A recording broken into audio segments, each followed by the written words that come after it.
Hi, Michaela. We're gonna take a look at your aesthetics and control posting, as well as the sun as the key. So let's kind of move through these. It looks like you've got everything up there to hold um, things labeled. Very good. Exposures look pretty good. You got how deep.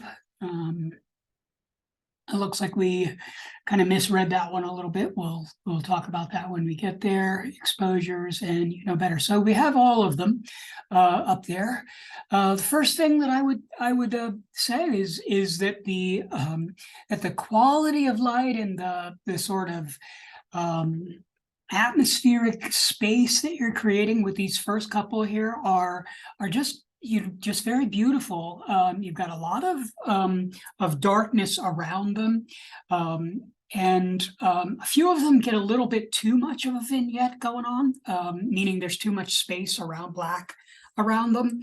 But like, for instance, this where you're using the entire space, that really creates this sort of otherworldly kind of feel that I think is appropriate to the sort of stop motion that you're doing with the thousandth of a second.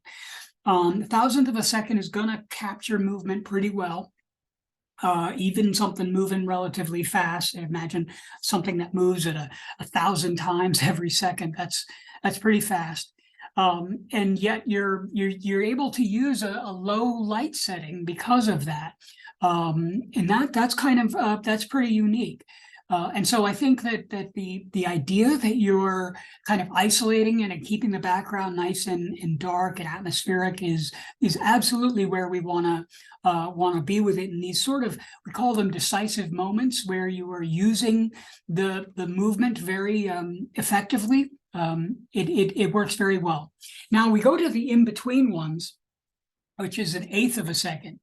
And this is where you kind of are kind of creating a combination of things that are in focus, things that are steady, plus the exaggerated movement, where you're not stopping things, but you're allowing things to sort of trail. What you're seeing is the light that is reflecting off of them, that is moving through time.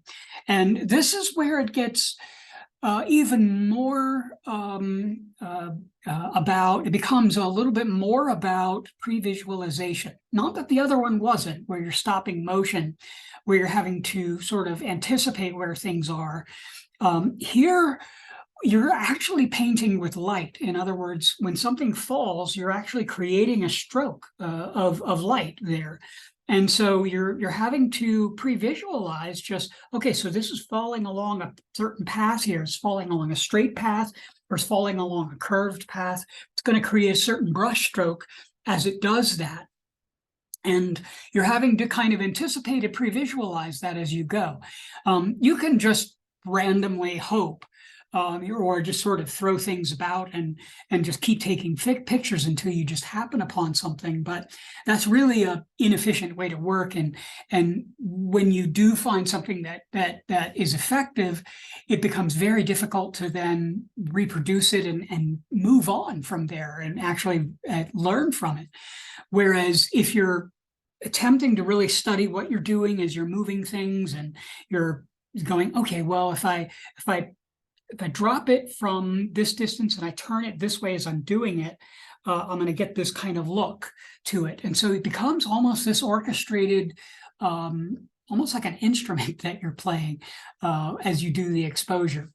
Here you can see evidence of that. You got something that's falling straight down. You got this, which is creating the curve. Works really well. We have this little bit of an angle here that's not participating so well here.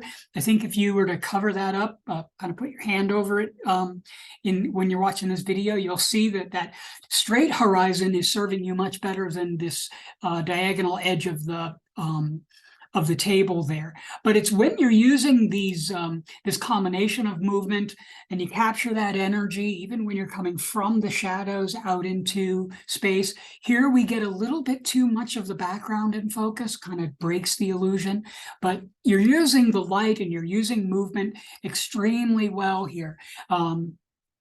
This is where, you're getting into the half a second. This is really where things kind of get interesting. And I really, encourage everyone to really kind of explore the possibilities of what can happen when you're just going for movement. You're working with shape, you're working with light, and exposures become very, very abstract. It becomes almost just like paint at this point. And really what I'm talking about when it comes to brushstroke and it becomes about anticipation, that's where it gets to it. I mean, this very well could be, a very abstract color field painting that you're working with. Same with something like this, where it becomes very dark and gritty, a painting of sorts. So really, I want everyone, and if you go and listen to others as I'm commenting on their stuff as well, you'll hear me saying this many times, where I really want you guys to take what you're learning from these movement exercises into your other photography, even when you're attempting to make images that are rendered out more carefully, where you're seeing the objects, you're seeing things in focus. What can you do with the light? How can you use movement within the photograph as well to create this kind of energy, this kind of unique feel to the image that's only yours? I mean, your approach to something like this can be very much your own vision. So let's kind of move into the how deep. Now, I mentioned in the beginning that it kind of didn't quite look like you got it right. And the reason I'm saying that is how deep is the aperture. That's the depth of field. And really, we're focusing on one very particular thing. And it's this part of the experiment should look pretty much straightforward. Just you have things set up with three levels. Camera doesn't move, it stays right there. You start with an exposure, one f-stop, one aperture. You make the photograph, then you switch the f-stop, the f-stop or the aperture, and the shutter speed should automatically change because you're on the A function of your camera, the aperture control. So you're controlling aperture. The shutter should automatically move for you to compensate. So you move the aperture down one to close down the aperture, one stop, 1, 2, 3, one stop. And you get the next stop. What should happen is you start to see things slowly get more and more in focus depth-wise. So the things in the foreground, the things in the background should slowly start to move more in focus, even though you're not refocusing the camera or moving it at all or changing the light. That's the exploration of depth of field.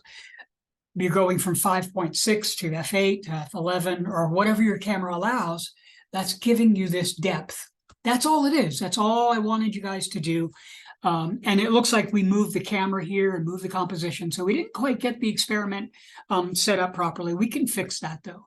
It looks like you're identifying that you shot at different shutter speed or f-stops, but we want to do the experiment set up properly. On the exposure here, these are dark, clearly. I think I don't probably have to tell you that these got a little dark on you. Now, there's nothing wrong with having imagery that is low key, meaning that has a lot of depth to it, a lot of dark richness to it and that kind of thing. However, you still want a sense of luminous to every photograph. It's about light, and we don't want it to feel like it's lacking that. Just like a painting that feels like it has not enough paint on it. You can have thin paint, but you don't want it to feel like there's not enough paint. So we can have very dark imagery, but we don't want to feel like there's not enough light. So there's a difference between a dark photograph and not enough light. So something like this is a dark photograph, yet it still maintains this quality of light because you can see that there are barely specular highlights on there. Something like this gets away from you because you lose all sense of luminosity. There's no sense that there's any light whatsoever going on in there. So some of these work well and some of them don't, and that's the difference. Here you have a sense of a quality of light still remaining. And then in some of these others where it just kind of gets away from you. Here you still have that little quality of light. That's good. Here it starts to get away from you, and that kind of gets out of hand. Here you're doing some really nice movement, beautiful movement, wonderful colors. I'd love to see you explore this even more as you continue your photography. I mean, wow, look at that. That's such a wonderful image. I hope you're as happy with it as I am looking at it. This is a wonderful image. I think you should go for more stuff that looks like this. That's beautiful. So with a couple of exceptions, you got the how whole, the how deep. I think you just misinterpreted the setup there. We can redo that one and repost. That's no problem. All right, let's move to the sun as let's move this thing out of the way here. The sun as key here. Ayala, let's see here. Where are we? There you are. Oh, no, that's your Rembrandt. There you are. Oop. Okay. So this one is kind of an intermediate project where I had you guys moving outside to start to experiment with the with sunlight. Skylight, open shade is what that's called. Direct sunlight, deep shade, and then window light, where you're totally inside and working with the sun. Now I see you have direct sun. I see you have the skylight. You only have 2 of each, though. For some reason, we didn't do 3 of each, which was what we needed to do. So that's okay, I guess. You'll have to add 1 more to those. And these 2 are pretty much the same image. Exploring a little bit more around. I don't have a problem with the same subject, but these feel like they're pretty close to one another. Like we just barely moved on the branch or something like that. We could do more exploration there. Same thing with this one. It's pretty much the same photograph. We've talked about those differences a little bit on other ones where these are pretty much the same photograph. We'll want you to redo those, even though the lighting, I think you captured the lighting quite well. The lighting on this is done really well. They're too much like the same photograph. So maybe you had some problems with exposures, or you had some problems with your camera, didn't have enough photographs. But these tend to look like they're just a little bit too much the same photograph. So I'd like you to kind of re-explore these a little bit more with some more variety in them. So, you know, they're not so close to one another being the same photograph. The lighting, like I said, you did a beautiful job. This is a beautiful image lighting wise. The lighting is well done on these. They're just exactly the same photograph, basically. So we want 3 images that are exploring this idea it could be the same subject matter, but that are different enough to qualify as different photographs. And that's pretty straightforward for you. So I think, you have a couple of resubmissions, but I don't think it's anything that you can't overcome. I don't think you're going to I wouldn't be too worried. You did a beautiful job on the movement photographs there with the aesthetics and control. I think you have a lot to really get excited about with your photography. And I look forward to seeing more of your images. All right, we'll see you in the studio. Bye.